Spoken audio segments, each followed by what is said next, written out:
За владата не е алармантно тоа што јавниот долг надмина 5,5 милиарди евра на крајот на минатата година. За министерката за финансии Нина Ангеловска, тој е стабилизиран и покрај тоа што за само 3 месеци се зголеми од 47,7 на 48,9% од бруто домашниот производ. Таа смета дека е позитивно што не се надминал пропишаниот лимит во среднорочната фискална стратегија. Прво беше дека треба да заврши годината на 51,7. Потоа ревидиравме и кажавме дека треба да очекуваме да заврши на 50,4. Сега завршивме на 48,9 и пак сметате дека тоа зголемување. Значи ако ја погледнеме кривата на долгот, ќе видиме дека се работи за значајна стабилизација на јавниот долг во последните 2 години.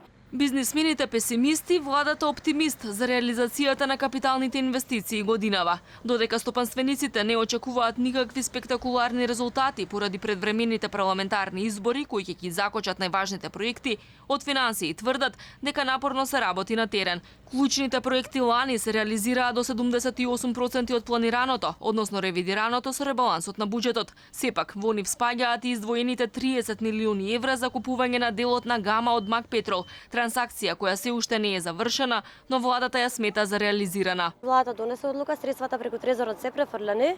Одлуката е секако дека во насока на решавање на спорот треба да се откупи акцијата.